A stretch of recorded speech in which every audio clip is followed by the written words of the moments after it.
રાજ્યમાં 7 દિવસ હળવાથી મધ્યમ વરસાદની હવામાન વિભાગની આગાહી. Low pressure, monsoon trough, western disturbance અને સાયક્લોનિક સર્ક્યુલેશન સક્રિય થતાં હવામાન વિભાગે રાજ્યમાં હળવાથી મધ્યમ વરસાદની આગાહી કરી છે.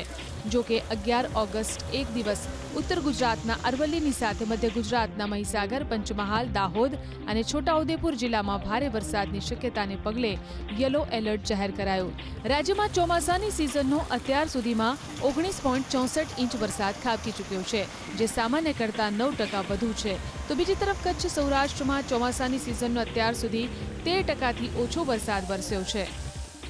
अगले 7 दिन में सौराष्ट्र कच्छ में छिटपुर से कुछ स्थानों पर और गुजरात रीजन में कुछ स्थानों से लेकर कई स्थानों पर बारिश हो सकती है.